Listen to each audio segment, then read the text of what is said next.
Devaluation of रूपी आज का टॉपिक है। तो डिवैल्यूएशन में क्या होता है कि अपने देश के मुद्रा की कीमत दूसरे देश के मुद्रा के तुलना में कम करना। जैसे मान लीजिए अभी $1 में 70 रुपया है, तो गवर्नमेंट ऑफ इंडिया डायरेक्ट कह देगी कि अब $1 में 80 रुपया मिलेगा। इसका मतलब कि रुपए की कीमत कम हो गई। इसी को कहते हैं डिवैल्यूएशन। ऐसा क्यों किया जाता है, इसका क्या इम्पैक्ट पड़ता है? वैसे तो आप लोग सुनते होंगे हर दिन डॉलर का जो कीमत है घटता बढ़ता रहता है।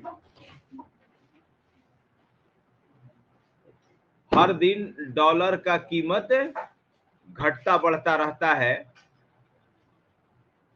उसको कहते हैं फ्री फ्लोटिंग प्राइस सिस्टम, कि उस पर गवर्नमेंट का कंट्रोल नहीं है।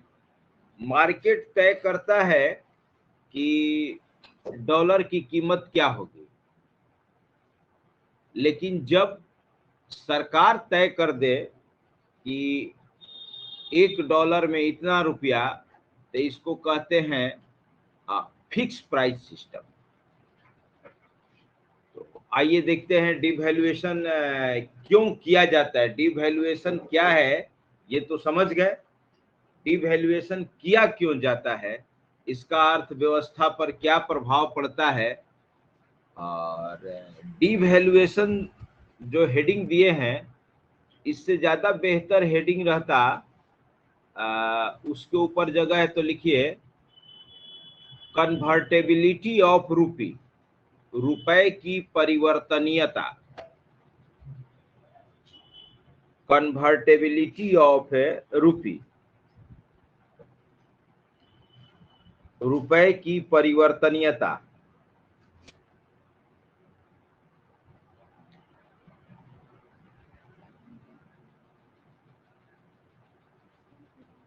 कन्वर्टेबिलिटी ऑफ रूपी, रुपए की परिवर्तनीयता। हमारा जो रुपया है अन्य देश के करेंसी के साथ कैसे कन्वर्ट होता है, कन्वर्ट करने का क्या सिस्टम है। तो एक है फिक्स प्राइस सिस्टम और एक है फ्री फ्लोटिंग सिस्टम मार्केट के थ्रू। और जब इनसे नहीं संभलता है तब जाके गवर्नमेंट कुछ विषम परिस्थितियों में कन्वर्टेबिलिटी अपनाती है, ये डिवैल्यूएशन का तरीका अपनाती है। लिखिए कि दूसरे देशों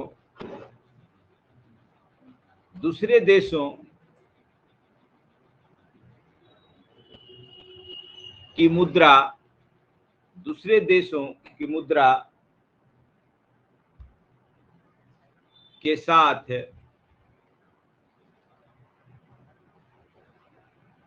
रुपए के या भारतीय रुपए के विनिमय को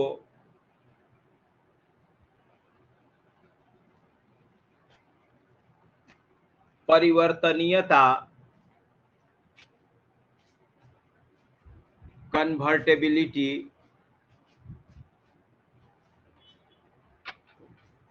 कहते हैं।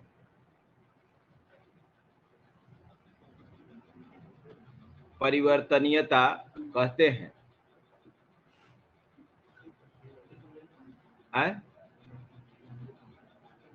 दूसरे देशों के मुद्रा के साथ भारतीय रुपया के विनिमय को परिवर्तनीयता, कन्वर्टेबिलिटी कहते हैं।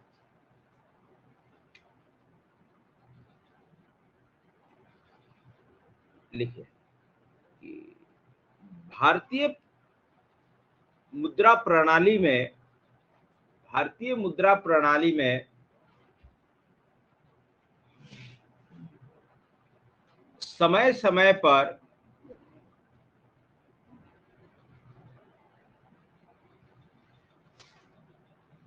परिवर्तनीयता से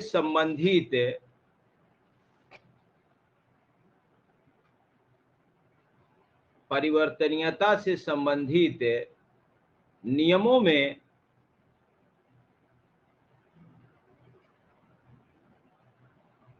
बदलाव किया जाता रहा है।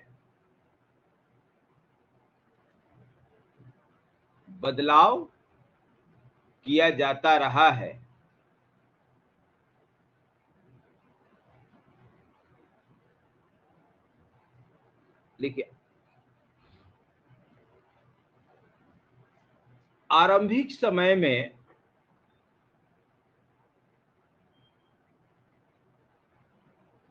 अर्थात आजादी के कुछ सालों पश्चात तक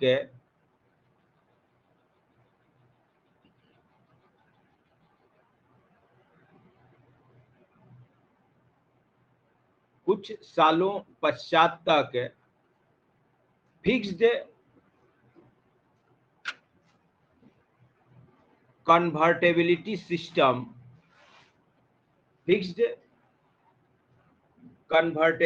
सिस्टम अपनाया गया था।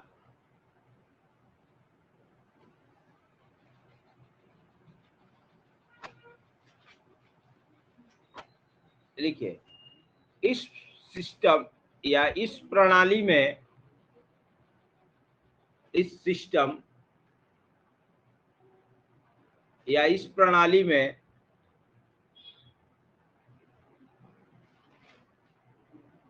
अन्य देशों की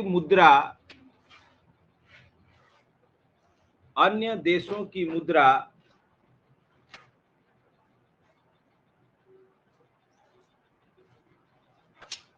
की तुलना में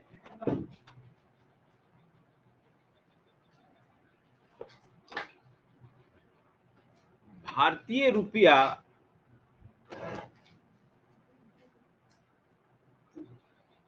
की कीमत निर्धारित कर दी जाती है।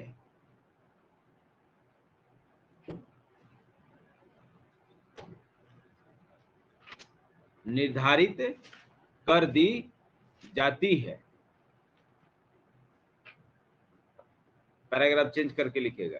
देखिए, फ्री फ्लोटिंग मार्केट सिस्टम, ये फिक्स्ड कन्वर्टेबिलिटी वाला में लिखे हैं ना। क्या सेंटेंस था? शुरू से पढ़िए तो। क्या हो हिमांशु, बोलिए अभी वो लास्ट वाला लाइन।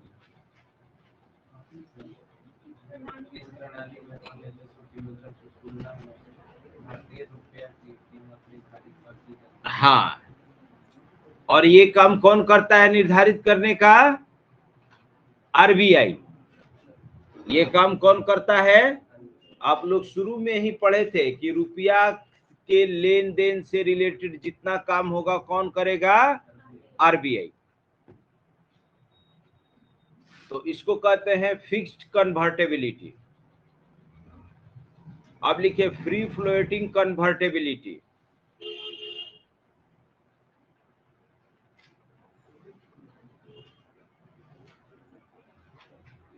अभी जो लिखवा रहे थे वो फिक्स्ड कन्वर्टेबिलिटी था। अब लिखिए free floating convertibility.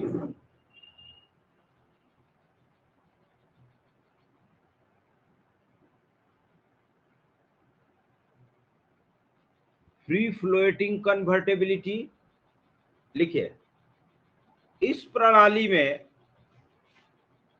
Free floating में इस प्रणाली में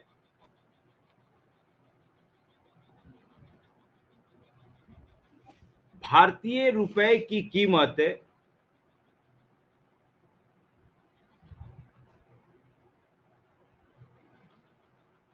अन्य देशों के मुद्राओं के साथ भारतीय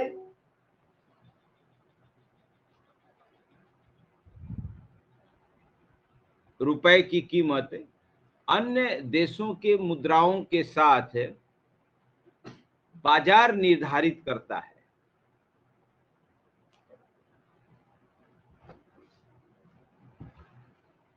बाजार निर्धारित करता है। देखिए, यह निर्धारण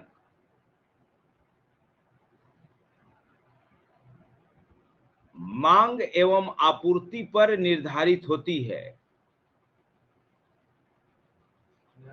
निर्धारण डिमांड एवं सप्लाई, मांग एवं आपूर्ति, डिमांड एवं सप्लाई पर निर्धारित होती है। इसका अर्थ यह है कि अगर मार्केट में विदेशी मुद्रा, डॉलर हो, स्टर्लिंग पाउंड हो, जापानीज येन हो, मेन जो है यूरो हो, अगर मार्केट में उनका सप्लाई ज्यादा है, मार्केट में उसको बेचने वाले ज्यादा हैं और उसके बदले इंडियन रुपी खरीदने वाले ज्यादा हैं, तो उनकी कीमत गिरेगी और इंडियन करेंसी की कीमत बढ़ेगी।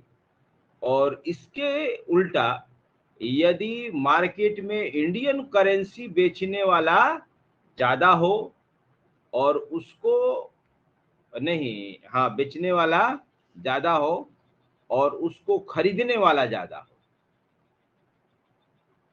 तो क्या होगा कि इंडियन रुपी का दाम गिरेगा।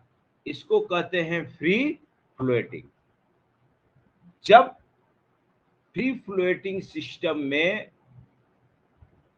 अगर इंडियन रुपी का दाम बहुत गिरने लगे या इंडियन रुपी का दाम बहुत ज्यादा बढ़ने लगे, तब आरबीआई हस्तक्षेप करता है। तब आरबीआई हस्तक्षेप करता है। अब सुनिए, ये तो हो गया रुपए की परिवर्तनीयता, है ना, जो हम लोगों को पढ़ना है। बैलेंस ऑफ पेमेंट में आप पढ़े थे, बैलेंस ऑफ पेमेंट में आप पढ़े थे कि दो तरह का खाता होता है, एक करंट अकाउंट और दूसरा कैपिटल अकाउंट, है ना। एक करंट अकाउंट और एक कैपिटल अकाउंट। आप लोगों को याद होगा कि करंट अकाउंट में क्या दिखलाया जाता था? आयात निर्यात। करंट अकाउंट में आयात निर्यात से संबंधित लेन देन, और कैपिटल में एफडीआई। अच्छा, ये पूरा उसको नहीं समझाए थे, नहीं। कैपिटल अकाउंट में जितना चीज था, क्या क्या चीज था जो लिखे थे, बोलिए लोग। एफडीआई, एफआईआई, बोरोइंग्स, है ना, इंटरेस्ट ऑन लोन, और क्या क्या है? क्या हो हिमांशु, बताइए, कहाँ लिखे हैं? कहाँ लिखे हैं ये भी पता नहीं है, बताइए। नोट्स इसका फेयर बना रहे कि नहीं? हाँ, न तो सब कहाँ हो जाएगा, बताइए। दिखाइए दिखाइए, कहाँ लिखे हो? कैपिटल अकाउंट में क्या क्या है तुम्हारा? फॉरेन इन्वेस्टमेंट में FDI, FII net, portfolio investment, इसके अलावा ई है लोन, हाँ, loan, external assistance, inflow outflow net, banking, हाँ, एक्सटर्नल असिस्टेंस मतलब विदेशी सहायता। तो जो कोई दूसरा देश है, कभी कुछ होता है तो भारत को सहायता देता है ना। या अभी देखिए आप कि इंडिया श्रीलंका को सहायता दिया। इंडिया अभी श्रीलंका को सहायता दिया ना, तो उसको डॉलर में पेमेंट किया जाएगा। तो उसको किसमें दिखलाया जाएगा? कैपिटल अकाउंट में। और एक चीज ध्यान रखिएगा, जो इंडिया से बाहर जाएगा पैसा, उसको माइनस में दर्शाया जाता है, और जो बाहर से इंडिया में आएगा उसको प्लस में दर्शाया जाता है। यानी कि भारत श्रीलंका को जो सहायता दिया वो हमारे बैलेंस ऑफ पेमेंट में प्लस में रहेगा कि माइनस में रहेगा? माइनस में रहेगा। उतना डॉलर की हमें कमी हुई, हम अच्छा काम किए, लेकिन रहेगा वो माइनस में। और किसी भी देश से हम कर्ज लेंगे या कोई दूसरा देश हमको देगा तो वो होगा प्लस में। तो अब सुनिए, जो कन्वर्टेबिलिटी है उसको कैसे पढ़ना है, अलग अलग देखना है। करेंट अकाउंट कन्वर्टेबिलिटी और capital account convertibility. Current account convertibility और कैपिटल अकाउंट कन्वर्टेबिलिटी। तो अभी इंडिया में करेंट अकाउंट में फुल कन्वर्टेबिलिटी है। ध्यान से सुनिएगा, सब लिखवाएंगे। इंडिया में करेंट अकाउंट में फुल कन्वर्टेबिलिटी है। पहले पार्शियल कन्वर्टेबिलिटी था, ड्यूअल रेट एक्सचेंज कन्वर्टेबिलिटी था, अब फुल कन्वर्टेबिलिटी है। फुल कन्वर्टेबिलिटी है का मतलब, मान लीजिए यहां से जो एक्सपोर्ट कर रहा है उसके पास जो डॉलर आएगा उस डॉलर को वो सीधा मार्केट में बेच सकता है मार्केट रेट पर, या फिर अब परमिशन मिल गया है कि जैसे आप बैंक में अपना अकाउंट खुलवाते हैं इंडियन करेंसी में, आपके पास जो बैंक अकाउंट है उसमें जो रुपया शो करता है इंडियन करेंसी में शो करता है। आरबीआई कुछ कुछ बैंकों को परमिशन दी है कि आप फॉरेन करेंसी में भी अकाउंट खोल सकते हैं। यानी कि उस अकाउंट में आप अपना डॉलर रख सकते हैं, फॉरेन करेंसी रख सकते हैं। लेकिन ये सबके लिए नहीं है, ये एनआरआई के लिए है, एक्सपोर्टर इंपोर्टर के लिए है। ठीक है, अब सुनिए। तो करेंट अकाउंट में जो लेन देन होता है उस पैसे को आप सीधा मार्केट में बेच सकते हैं। पहले सिस्टम ये था कि जो आप मुद्रा ले आए इंडिया में, विदेशी मुद्रा, चूंकि सरकार के पास विदेशी मुद्रा की कमी थी तो पूरा का पूरा आरबीआई से बेचना पड़ता था फिक्स रेट पर। पूरा का पूरा आरबीआई से फिक्स रेट पर बेचना पड़ता था। और फिर अगर आपको आयात करना है, किसी दूसरे देश से आयात करिएगा तो उसको डॉलर में पेमेंट करना है, डॉलर में पेमेंट करना है। तो जितना डॉलर चाहिए जाइए आप आरबीआई से खरीदिए। अब आरबीआई जो फिक्स रेट है उस पर आपसे बेचेगा और तब उसका पेमेंट आप करिए। तो इसको कहते थे फिक्स्ड रेट एक्सचेंज सिस्टम।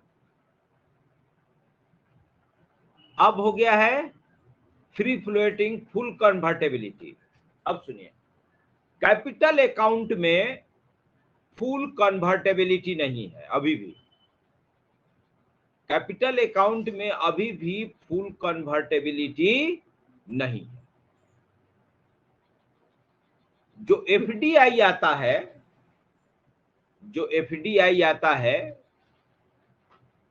उन विदेशी कंपनियों को पहले अपना आरबीआई से रुपया चेंज करना पड़ेगा और तब जाके मार्केट में अपना जमीन खरीदना है, जमीन खरीदे, प्लांट लगाना है, प्लांट लगाए, चाहे जो भी करे। तो कैपिटल अकाउंट में अभी भी फुल कन्वर्टेबिलिटी नहीं, पार्शियल कन्वर्टेबिलिटी है। कुछ कुछ मामलों में आरबीआई छूट दिया है। कैपिटल अकाउंट में क्यों नहीं फुल कन्वर्टेबिलिटी दी गई है, ये सब बताया जाएगा आपको। दक्षिण पूर्व एशिया में ये घटना घटी थी, उसी से सबक लिया गया है। दक्षिण पूर्व एशिया, मलेशिया, इंडोनेशिया, थाईलैंड, ये सब पहले एशियन टाइगर्स कहलाते थे। फुल कन्वर्टेबिलिटी की वजह से खूब यहां इन्वेस्टमेंट हुआ, एफडीआई हुआ, और जैसे ही वहां की सरकार अनस्टेबल हुई कि वैसी सब बेच के भागना शुरू किया।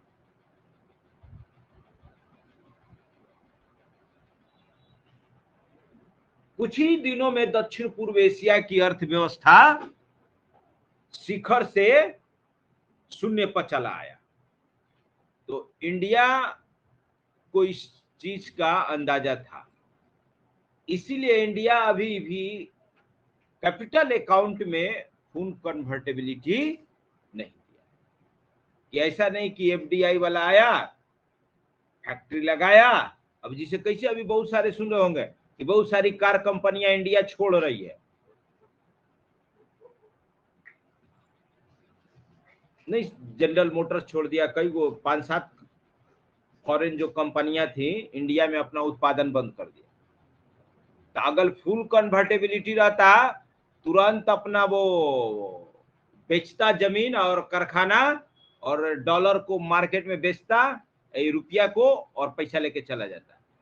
लेकिन नहीं, बेचेगा, जो रुपया मिलेगा अब उसको आरबीआई से एक्सचेंज करना पड़ेगा, तब जाएगा, ऐसे नहीं जाएगा। तो क्या इसके महत्व है? कैपिटल अकाउंट और करेंट अकाउंट में कन्वर्टेबिलिटी का क्यों नहीं दिया जाता है, क्यों दिया जाता है, अभी लिखवाएंगे। थोड़ा सा एक एग्जांपल देते हैं, सुनिए।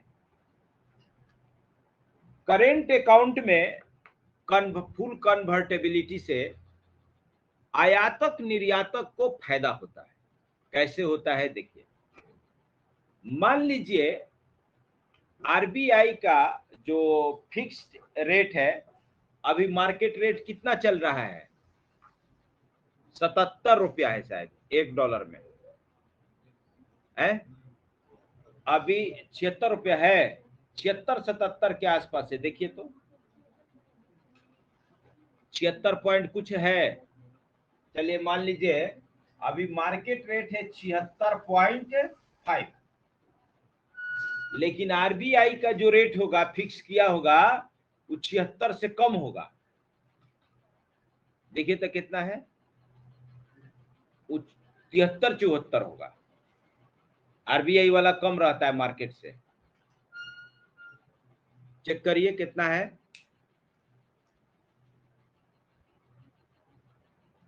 क्या हो विशाल, आता है चेक करने ना? ले तो बैठे हो।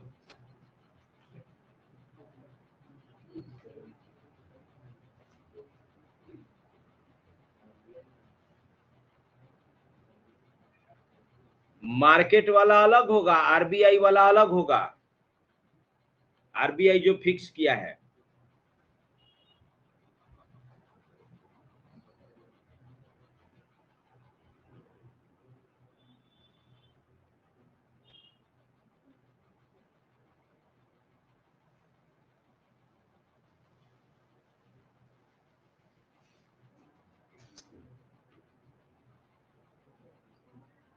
नहीं मिला?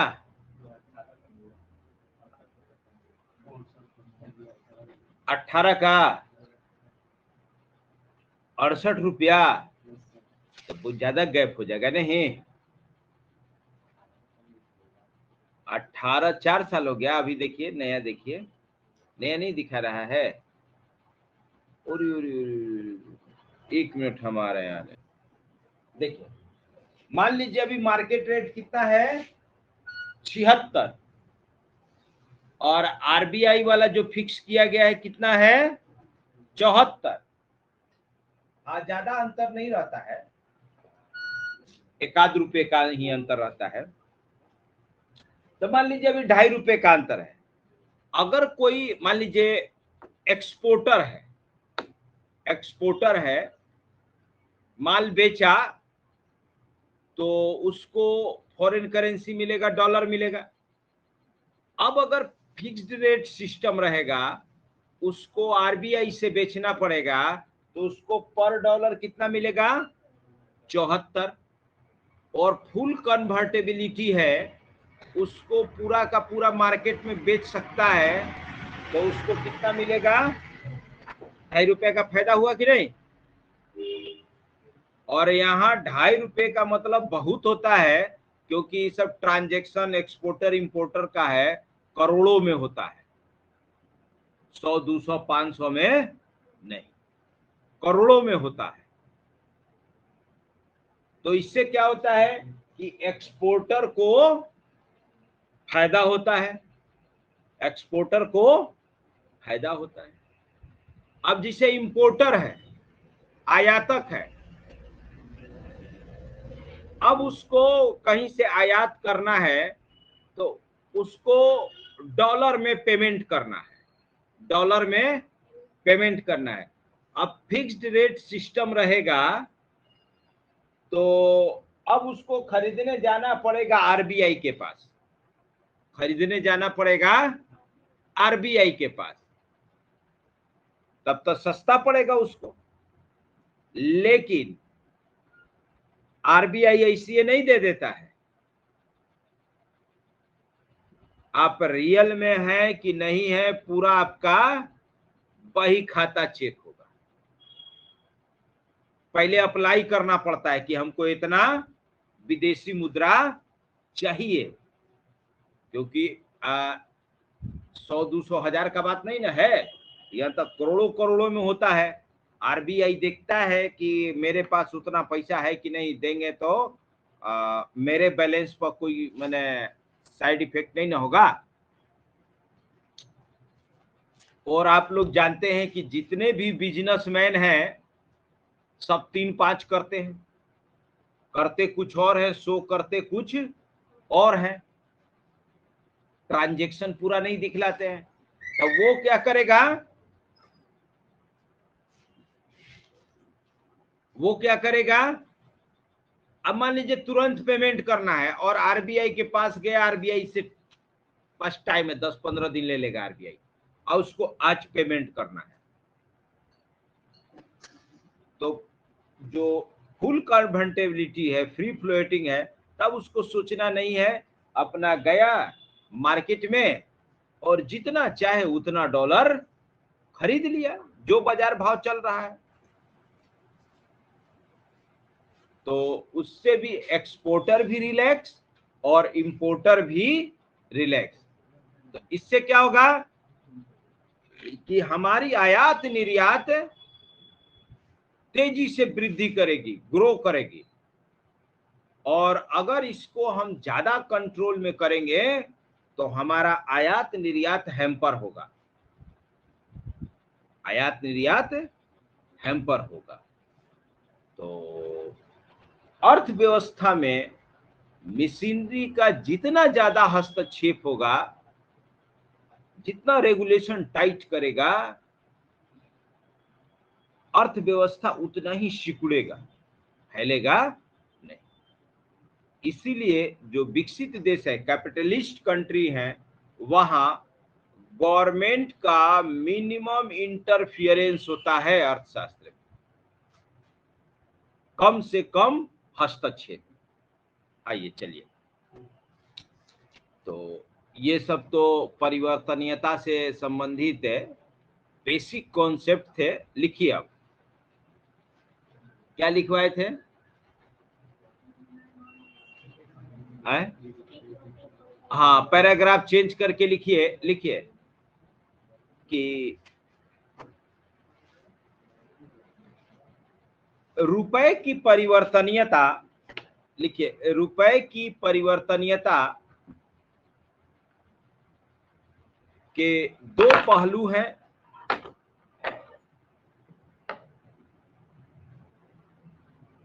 रुपए की परिवर्तनीयता के दो पहलू हैं।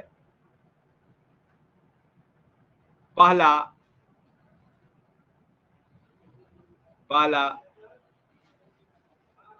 चालू खाते पर परिवर्तनीयता।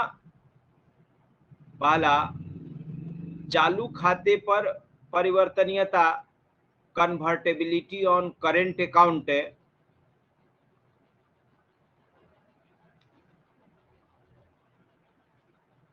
और दूसरा पूंजी खाते पर परिवर्तनीयता, कन्वर्टेबिलिटी ऑन कैपिटल अकाउंट।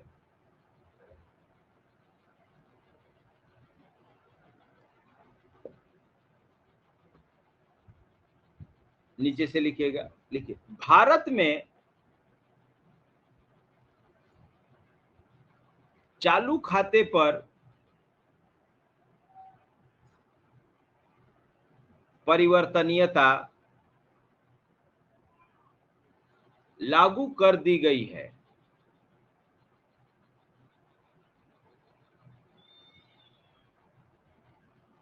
लागू कर दी गई है। लिखिए और व्यापार के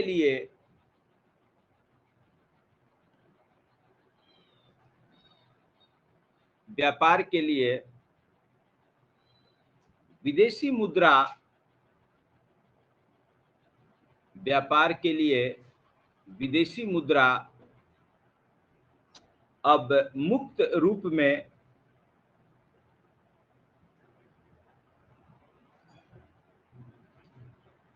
रूप में उपलब्ध है। मुक्त मतलब फ्री मार्केट में। देखिए परंतु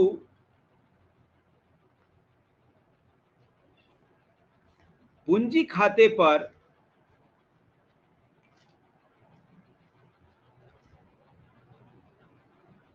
परिवर्तनीयता को, पूंजी खाते पर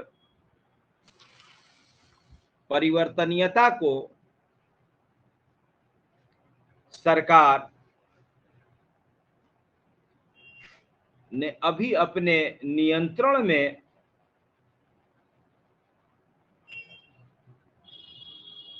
रखा है।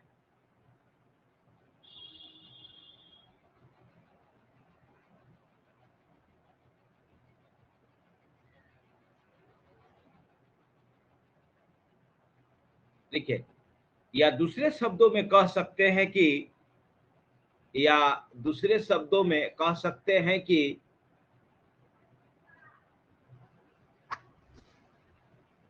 पूंजी खाते में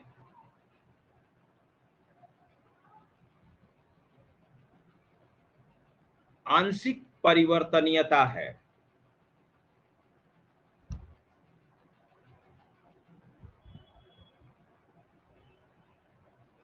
पूंजी खाते में आंशिक परिवर्तनीयता है।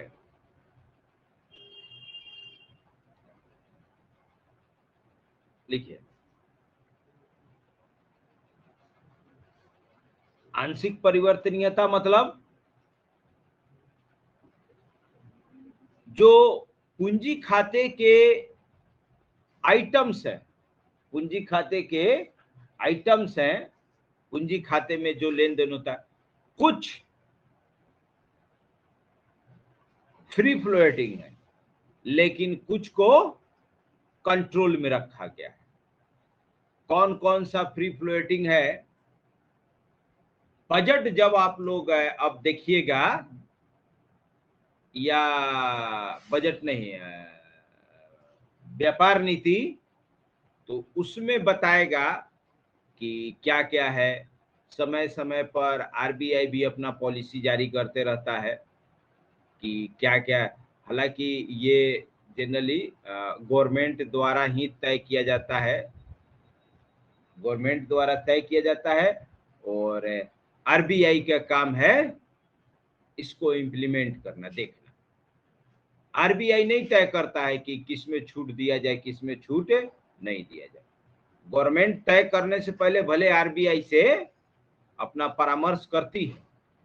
लिखिए पैराग्राफ चेंज करके कि पूंजी खाते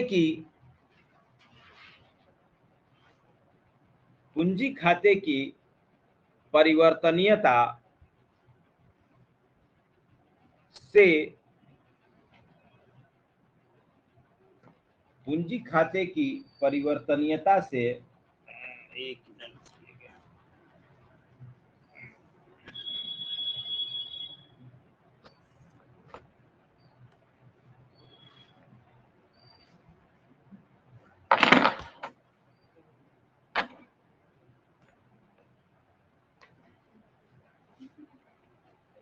लिखिए, पूंजी खाते की परिवर्तनीयता से देश की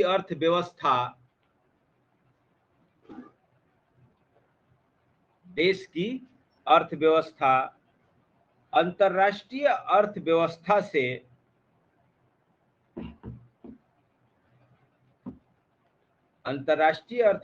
से और निकट तौर पर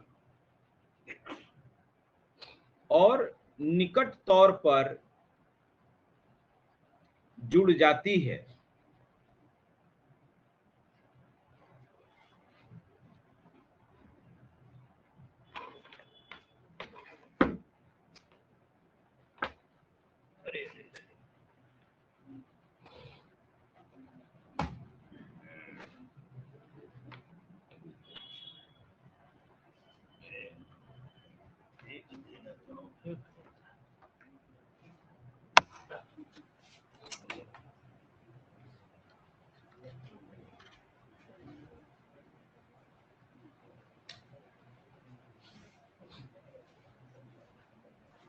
निकट तौर पर जुड़ जाती है।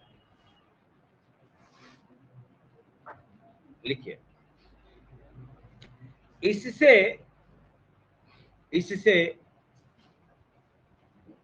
विदेशी निवेश को प्रोत्साहन मिलता है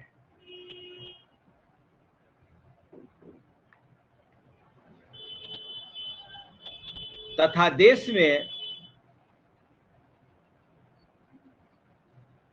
देश में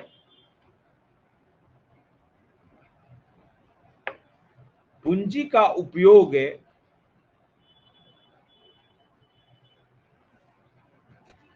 कुशल रूप में मतलब अच्छे से हो सकता है।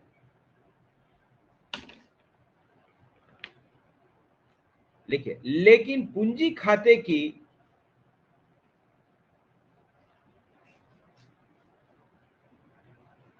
परिवर्तनीयता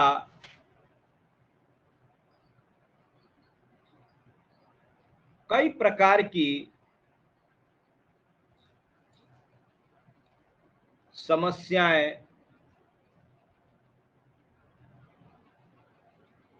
पैदा कर सकती हैं,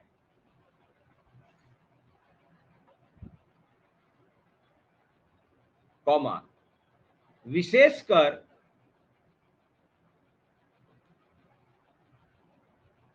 पूंजी प्रवाह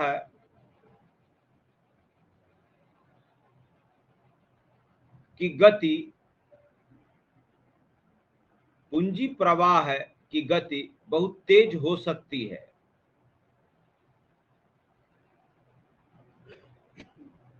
जिसके कारण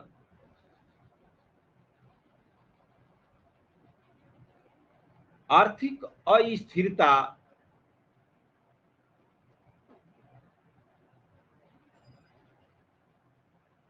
पैदा हो सकती है। आर्थिक अस्थिरता पैदा हो सकती है। कहने का मतलब है कि विदेशी मुद्रा का इनकमिंग और आउटगोइंग बड़ा ही अनस्टेबल हो जाएगा। पता चले कि अभी भारी मात्रा में विदेशी निवेशक आ गए और जैसे ही अभी इंडिया में कुछ हुआ, देख रहे हैं कि अभी हर जगह दंगा फसाद का माहौल बन गया है, कहीं कुछ भी हो जा रहा है। तो ये तो छोटी मोटी होगी। मान लीजिए नक्सल हमला है, या इससे भी मान लीजिए कि गवर्नमेंट अनस्टेबल हो जा रही है, सरकार गिरने लग रही है, तो ऐसी स्थिति में क्या करती है विदेशी कंपनियां कि कहीं फंस न जाए अनस्टेबिलिटी में, तुरंत अपना बेच के जो औने पौने दाम मिला भाग जाती है, कन्वर्टेबिलिटी रहेगा तो। लेकिन अगर कन्वर्टेबिलिटी नहीं है तब उसको आरबीआई से बेचना पड़ेगा। तब जब मन तब भाग नहीं सकते। आने के लिए छूट है, जब मन तब आ जाओ, लेकिन जाने के लिए छूट नहीं है। अब जाने के लिए आरबीआई से परमिशन लेना पड़ेगा, और अगर फुल कन्वर्टेबिलिटी दे दिए तो जब मन तब आएगा, जब मन जाएगा। तो उससे क्या होगा कि हमारी जो अर्थव्यवस्था है वो अनस्टेबल हो जाएगी। और अभी हम लोगों के जैसा ग्रोइंग कंट्री के लिए ये बड़ा खतरनाक साबित हो सकता है, जैसा कि साउथ ईस्ट एशिया में हुआ था। यही हुआ था साउथ ईस्ट एशिया में। आइए लिखिए, लिखिए जिसके कारण आर्थिक अस्थिरता पैदा हो सकती है। लिख लिए है ना? हाँ, आगे लिखिए, जिसके कारण आर्थिक अस्थिरता पैदा हो सकती है। देखिए इसके अतिरिक्त यदि देश के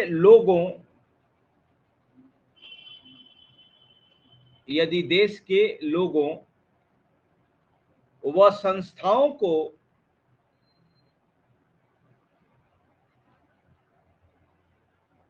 देश के आर्थिक भविष्य पर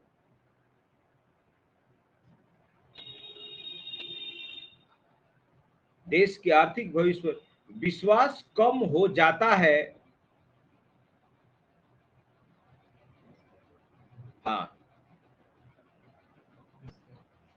देश के अर्थव्यवस्था या देश के आर्थिक भविष्य पर विश्वास कम हो जाता है तो देश में पूंजी पलायन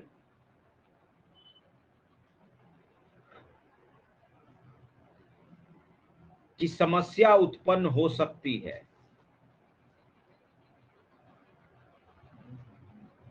देश में पूंजी पलायन की समस्या उत्पन्न हो सकती है। कहने का मतलब कि जैसे मान लीजिए देश में अस्थिरता हो जाए, जैसे कैसे पाकिस्तान का हाल हुआ है, श्रीलंका का हाल हुआ है, वो है ना। तो ऐसी स्थिति में क्या होगा कि फुल कन्वर्टेबिलिटी रहेगा तो विदेशी कंपनी धड़ाधड़ अपना माल कारखाना बेचेगी, औने पौने दाम पर चलेगी जा। तो इसीलिए सरकार अभी कैपिटल अकाउंट में फुल कन्वर्टेबिलिटी नहीं दे रहा।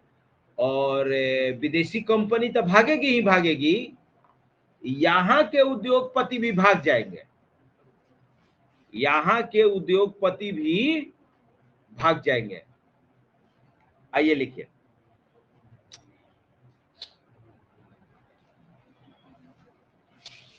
इसी में लिखिएगा, लिखिए कि देश के नागरिक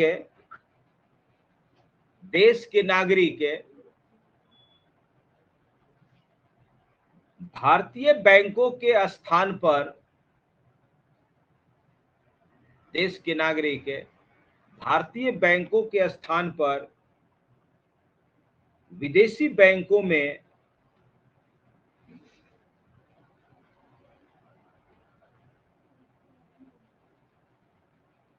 पैसा जमा कर सकते हैं,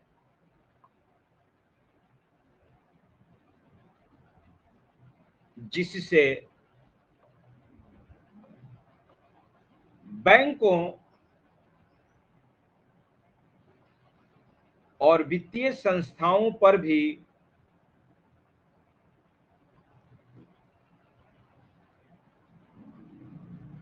पूंजीगत परिवर्तनीयता का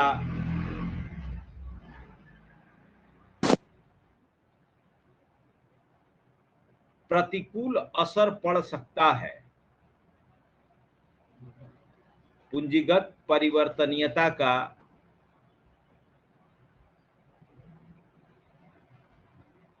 प्रतिकूल असर पड़ सकता है।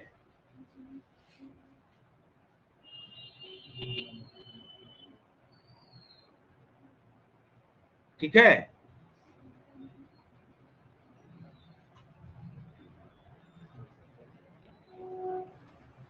इसका मतलब यह है, मान लीजिए अब इंडियन करेंसी डूबने वाला है या इंडियन अर्थव्यवस्था डूबने वाला है, तो डूबेगा तो बैंक भी डूबेगा।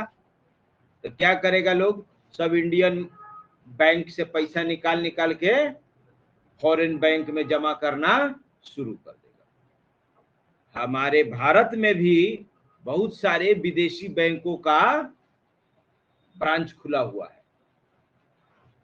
लिस्ट देखे थे ना आप लोग, विदेशी बैंक कौन कौन से इंडिया में काम कर रहा है? दो चार का नाम बताइए तो। HSBC है, city bank, DBS bank, standard chartered bank. कभी कभी ये भी पूछ देता है कि कहाँ का है, कभी कभी पूछ देता है कि ये बैंक किस देश का है, तो इसको भी देख लीजिएगा। अब जैसे हमारे भी बैंक जो हैं, अब SBI का केवल इंडिया में ही ब्रांच नहीं है, इंडिया से बाहर भी इसका ब्रांच है, खास करके गल्फ कंट्री में, सऊदीया ये सब में। तो यहाँ से जो लोग कमाने वाले हैं वो डायरेक्ट SBI में पैसा जमा कर देंगे। अकाउंट है तो इंडिया में निकालना आसान रहेगा, और दूसरे बैंक का रहेगा तो यहाँ कष्ट होगा, है ना? क्या हो सागर, क्या हुआ?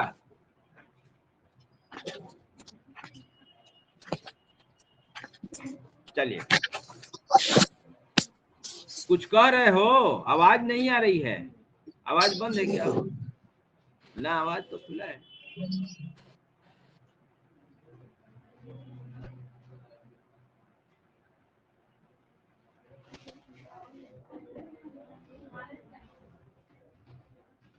तो जो विदेशी बैंक है उसको देखिएगा लोग कि वो विदेशी बैंक कहाँ का है, किस देश का है।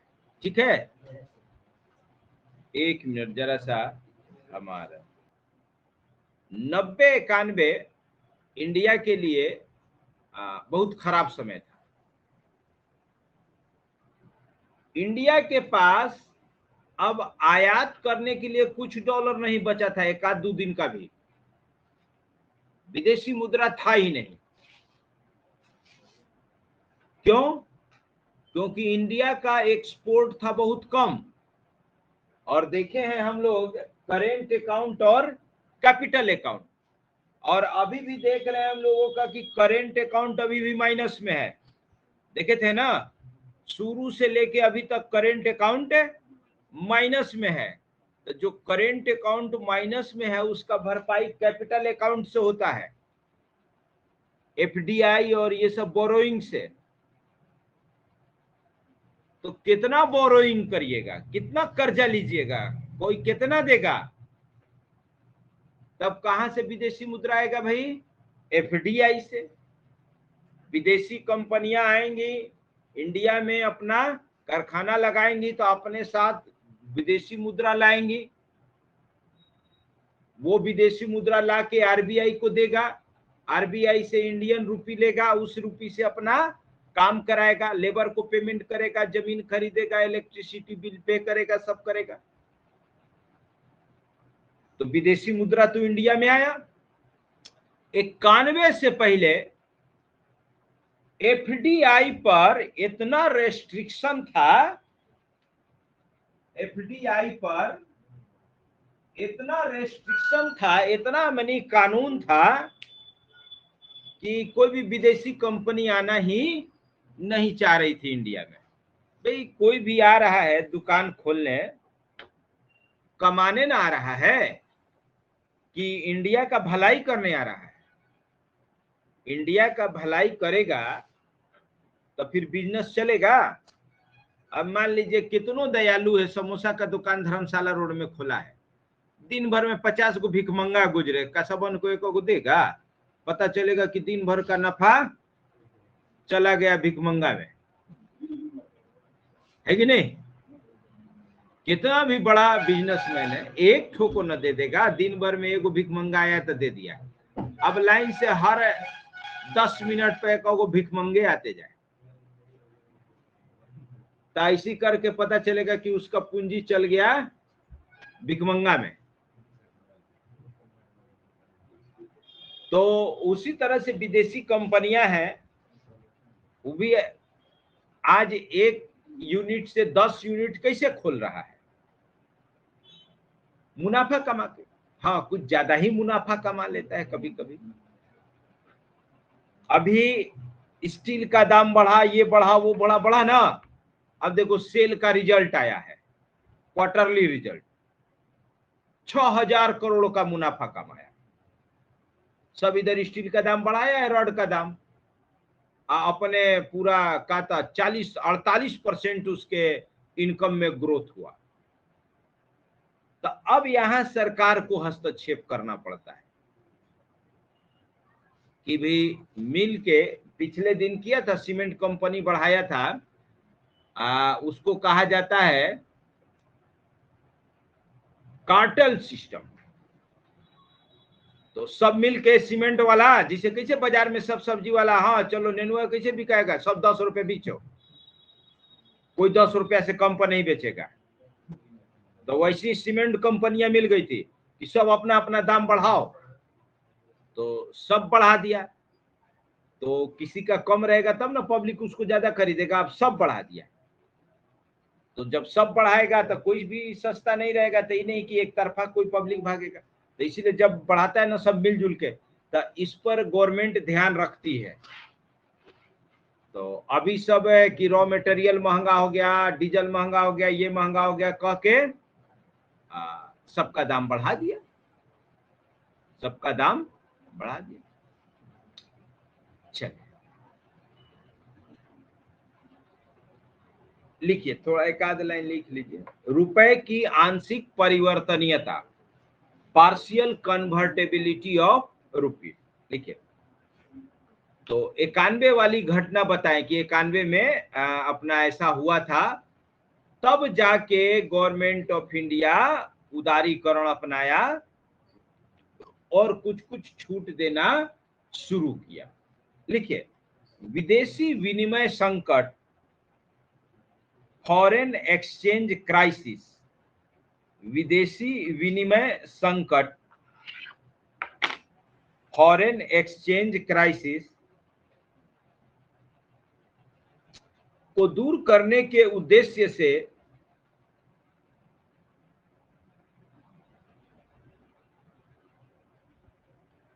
1992-93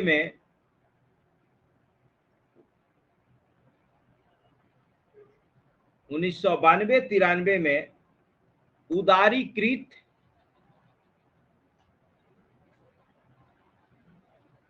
विनिमय दर प्रबंधन प्रणाली, प्रबंधन नहीं प्रबंध है, उदारीकृत विनिमय दर प्रबंध प्रणाली,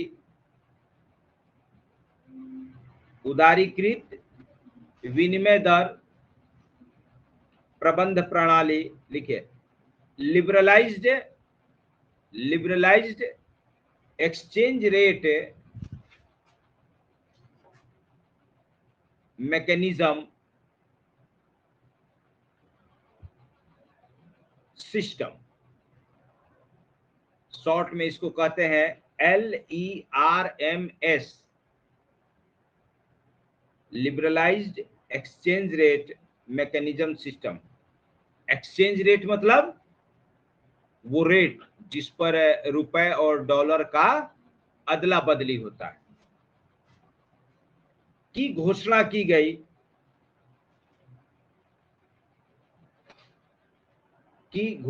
गई जिसमें रुपए की